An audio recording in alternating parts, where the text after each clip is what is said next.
श्रोता प्रेमियों, मैं राम सागर शास्त्री आप लोगों के समक्ष रखने जा रहा हूं एक प्रसंग, गंगा विवाह का रहस्य। देखिए, गंगा ने शांतनु के साथ अपना विवाह क्यों किया, इस विवाह का क्या रहस्य है, आइए जानते हैं इस प्रसंग के माध्यम से। एक बार की बात है, स्वर्ग लोक में देवताओं का बड़ा भारी दरबार लगा हुआ था, जिसमें ऋषि, महर्षि, गंधर्व, यक्ष आदि सभी विराजमान थे। एक ओर पुरुषों का और दूसरी ओर महिलाओं का आसन था। उनके बीच में रत्न जटित सिंहासन पर ब्रह्मा तथा इंद्रादि देवता बैठे हुए थे। इथा स्वर्ग लोक में लगा हुआ एक दिन दरबार बड़ा भारी, जिसमें आए थे ऋषि, महर्षि, गंधर्व, यक्ष सब सरदारी। सनक, सनंदन, सनातन और सनत कुमार वेदों का गायन कर रहे थे, जिनके स्वरों से दरबार गूंज रहा था। श्रोतागण भाव विभोर हो रहे थे। इसी बीच दरबार में गंगा जी का आगमन हुआ कि पहिरे सुरम में झीनी सारी, तेजोमय कांति दमकती थी। निर्जल बादल में दिनकर सी अंगों की छटा चमकती थी। झीनी सारी में उसी प्रकार उनको उनका तेजोमयी कांति दिखाई पड़ती थी, जैसे बादलों में घिरे हुए सूर्य की आभा दिखाई पड़ती है। जल्दी में गंगा ने अपने घूंघट को थोड़ा ऊपर को खींचा, परंतु घूंघट ज्यादा खिंच गया, जिससे गंगा का मुखमंडल पूरा खुल गया। अब तो जितने ऋषि मुनि वहां बैठे हुए थे, उन्होंने अपनी अपनी नजरों को नीचे झुका लिया। उसी सभा में महाभीष नामक गंधर्व बैठा हुआ था। महाभीष बड़े गौर से गंगा जी के मुखमंडल को देखने लगा।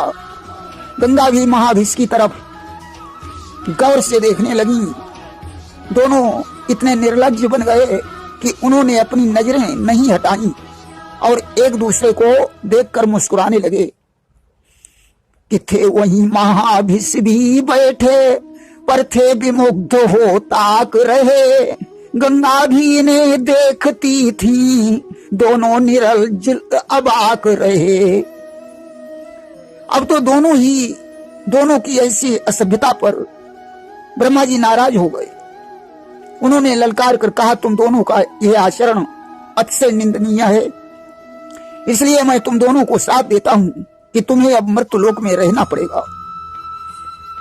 आज तो पृथ्वी पर वही गंगा जम्बू ऋषि की पुत्री जानवी बनी और महाभीष नामक गंधर्व राजा प्रतीप के पुत्र शांतनु बने।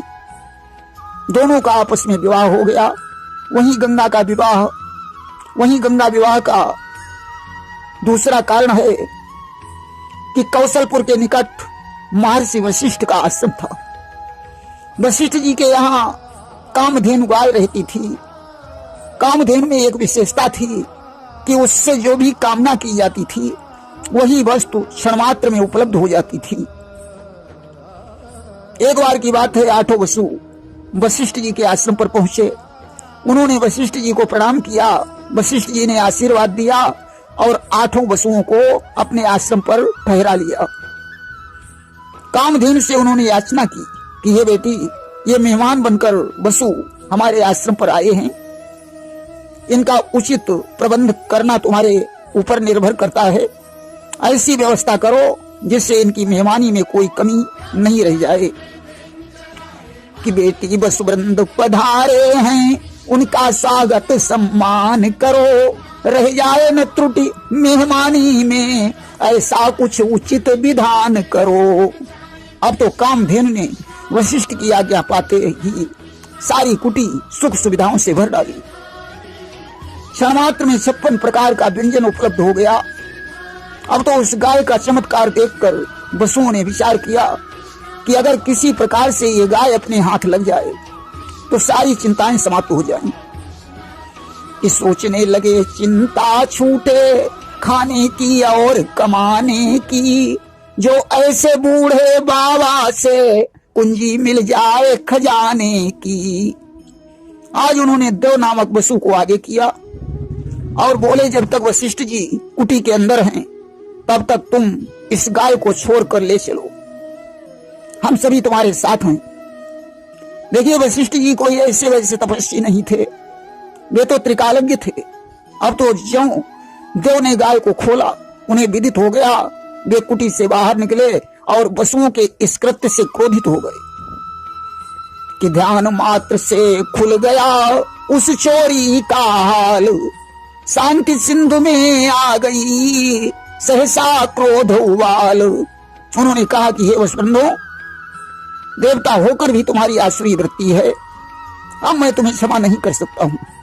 इस चोरी के कारण तुम्हें जन्म मरण का दुख भोगना होगा। अब तो वसुवृंद वशिष्ठ ऋषि के चरणों पर गिर पड़े। उन्होंने कहा, मुनिवर मुझे क्षमा करो, धोखे से गलती हो गई है, आपने मुझे जन्म मरण का दुख भोगने का साथ दे दिया, अब मेरा उद्धार कैसे होगा। कि तिनका वचन अमोघ तुम्हारा, कस हुई है उद्धार हमारा। वशिष्ठ जी को दया आ गई। उन्होंने कहा, वसुओं, अब हमारा श्राप तो मिथ्या नहीं हो सकता, परंतु मैं तुम्हें श्राप के साथ साथ एक वरदान दे रहा हूं कि तुम जन्म लेते ही मर जाओगे और फिर से वसु बन जाओगे। कि हाँ, होते ही मर जाओगे तुम करके वचन प्रमाण मेरा, उतना था महा साप मेरा, इतना समझो वरदान मेरा। परंतु देव नामक वसु का उद्धार सहज में नहीं हो पाएगा, क्योंकि इसने गाय को अपने हाथों से खोला है। कि पर जिसने निज हाथ से खोली थी ये गाय, सहसा उसकी मुक्ति का कोई नहीं उपाय। यही देव नामक वसु वीर ब्रह्मचारी बनकर राजा शांतनु के यहाँ प्रकट होगा। आजीवन विवाह न करने की प्रतिज्ञा धारण करके ये भीष्म पितामह के नाम से भारत में विख्यात होगा। इसकी प्रतिज्ञा के आगे भगवान को भी अपनी प्रतिज्ञा तोड़नी पड़ेगी। इसके बाद अपने शरीर को छोड़कर यह भी तुम्हारे पास आ जाएगा। आज ऐसा वरदान प्राप्त करके आठों वसु देवलोक में पहुंचे। वहां उन्होंने देव समाज को इकट्ठा करके वशिष्ठ जी का श्राप सुनाया और रोने लगे। उन्होंने कहा कि हे देवताओं, अब हम लोगों का सहज में उद्धार कैसे होगा। एक देवता ने कहा कि कोई बात नहीं, मृत्यु लोक में जन्म लेकर वहां मोह नहीं बढ़ाना तो शीघ्र मुक्त हो जाओगे। दूसरे ने कहा कि शंकर जी की पूजा से तुम शीघ्र मुक्त हो जाओगे। तीसरे ने कहा तपस्या करने से समस्त पाप नष्ट हो जाएंगे। उस सभा में वरुण देव भी बैठे हुए थे। उन्होंने कहा, मनुष्य जीवन मृग तृष्णा के समान है, इससे मुक्त होना कोई आसान बात नहीं है। हमारी समझ में गंगा का आह्वान करके मुक्ति की याचना करनी चाहिए। और तब देवन गंगा अहंकारी, प्रकट भई गंगा सुखकारी। तब देवताओं ने गंगा का ध्यान किया। आज परम पावनी गंगा प्रकट हो गई।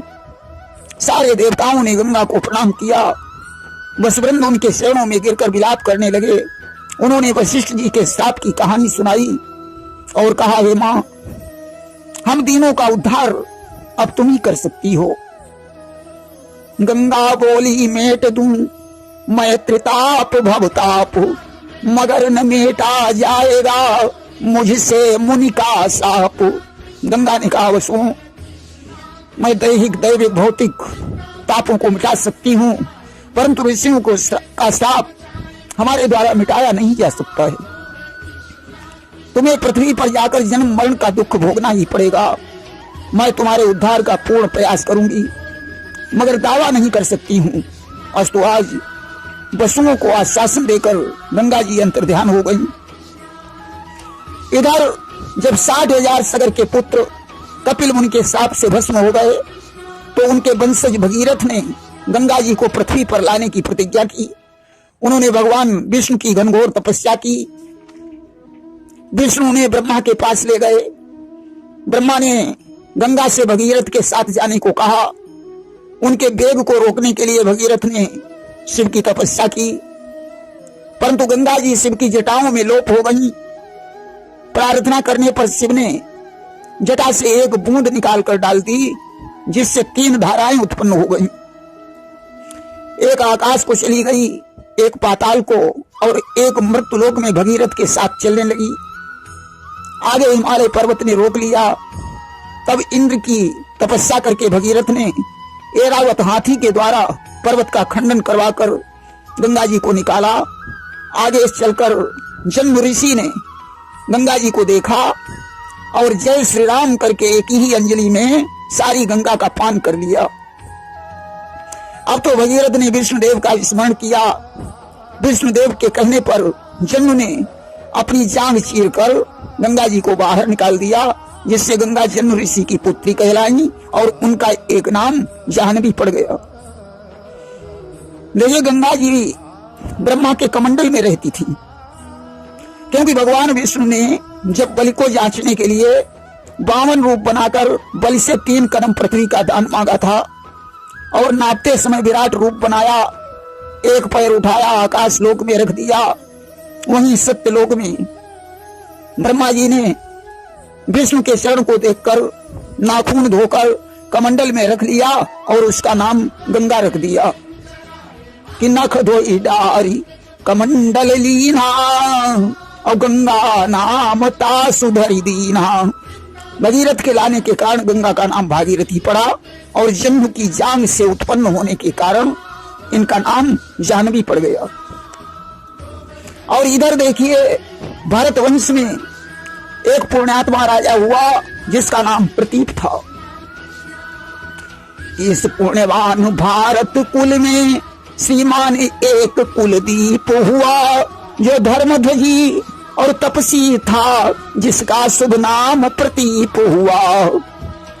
राजा प्रतीप की पत्नी राय शिव की पुत्री सुनंदा थी कि उससे प्रतीप नर राजा ने 2 पुत्र रत्न उपजाए हैं। था नाम एक का देवापी, दूजे शांतनु कहलाए हैं। सुनंदा के 2 पुत्रों सुनंदा ने 2 पुत्रों को जन्म दिया, जिनमें एक का नाम शांतनु और दूसरे का नाम देवापी था। देखिए, ब्रह्मा के श्राप के कारण गंगा जी तो इधर जन्म की पुत्री बन गई और इधर महाविष गंधर्व ने शांतनु के रूप में जन्म ले लिया। देवापी का मन संसार में नहीं लगा, अतः उन्होंने वैराग्य ले लिया। इधर राजा ने शांतनु को शस्त्र शास्त्र की विद्या में पारंगत बनाया और राज सिंहासन समर्पित करके पत्नी समेत जंगल में भजन करने चले गए कि बरबस राज सुतहि नृपदीना और तपहित गवन भूप बन कीना। शांतनु के शासन काल में प्रजा बड़ी प्रसन्न थी। शांतनु में एक विशेष गुण था, वे जिसको छू लेते थे वह सुखी हो जाता था। बूढ़े व्यक्ति को छूने से उसमें तरुणाई आ जाती थी, रोगी व्यक्ति को छूने से उसका रोग नष्ट हो जाता था। उनके शासन काल में चारों वर्ण धर्मानुसार आचरण करते थे। राजा शांतनु में एक ही व्यसन था कि वह शिकार खेलने का शौकीन था। कि राजा को था एक ही व्यसन हर्ष दातार, निकल पड़ा करते कभी करने सिंह शिकार। एक रोज की बात है, राजा शिकार खेलते खेलते उत्तराखंड में पहुंच गया, जहां प्राकृतिक दृश्यों को देखकर राजा बहुत प्रसन्न हुआ। पर्वतमालाओं से होकर स्वच्छ गंगा की धारा बह रही है। राजा गंगा के तट पर खड़ा हो गया और आंखें बंद करके अपने पूर्व जन्म का स्मरण करने लगा। उसका ध्यान उसी देव सभा की ओर चला गया जहां गंगा जी का घूंघट खुल गया था कि इतने में भागीरथी प्रकट हुई साकार, सुंदरता की खान थी कि सकल श्रृंगार। इतने में गंगा जी साकार रूप में उनके सामने प्रकट हो गई। अब तो शांतनु ने ज्यों गंगा को देखा संज्ञाहीन हो गया कि थी चंद्रमुखी गंगा देवी, नपनयन चकोर लुभाए थे, जो रूप चांदनी पीते थे, पी पी कर नहीं अघाए थे। राजा आज गंगा के रूप को देखकर मोहित हो गया। राजा ने मुस्कुराती हुई गंगा से प्रश्न किया, देवी तुम कौन हो, किसकी पुत्री हो? कि मुस्काती सुंदरी से नृप ने पूछी बात, कहो देवी तुम ज्योति हो, किस कुल की विख्यात? हे देवी, मेरे हृदय में ऐसी अभिलाषा है कि मैं तुम्हें अपनी पटरानी बनाऊं। कि हे हृदय हारिणी, इच्छा है पटरानी तुझे बनाऊं मैं, तुझ प्रेम पूर्णिमा को पाकर मन की अभिलाष मिटाऊं मैं। गंगा ने कहा, मैं जन्म ऋषि की पुत्री जानवी हूं,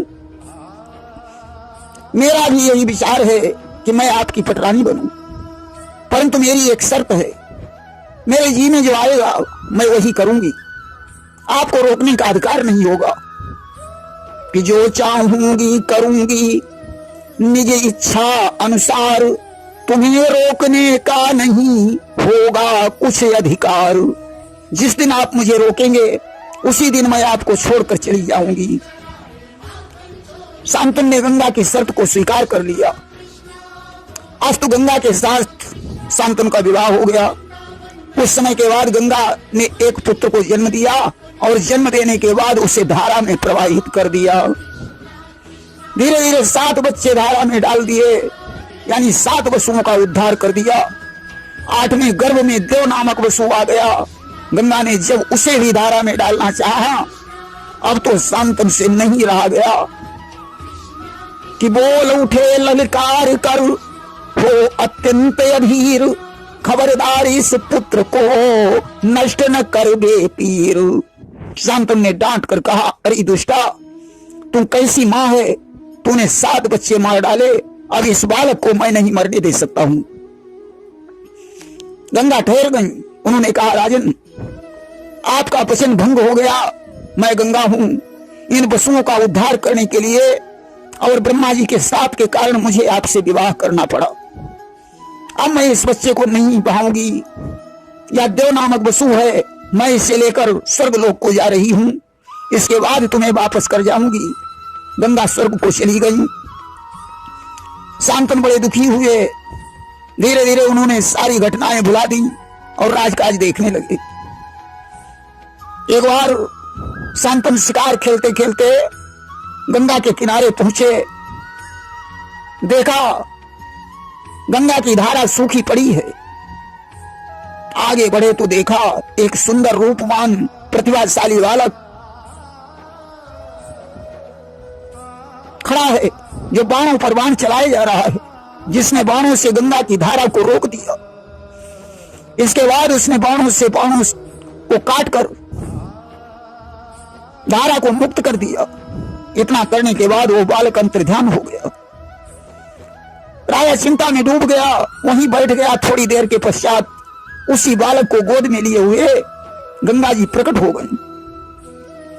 उन्होंने शांतनु से कहा, राजन ध्यान से देखो, क्या यह तुम्हारा ही बालक है? मैंने इसका नाम देवव्रत रखा है। शुक्राचार्य और बृहस्पति से दीक्षा दिलवाई है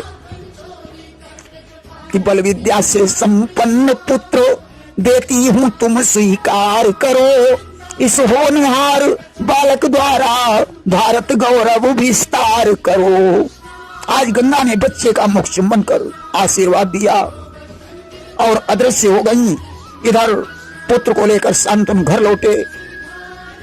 प्रजा को बड़ी प्रसन्नता हुई।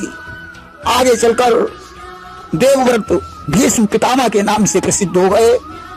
प्रेम जोलिए वृंदावन बिहारी लाल की जय।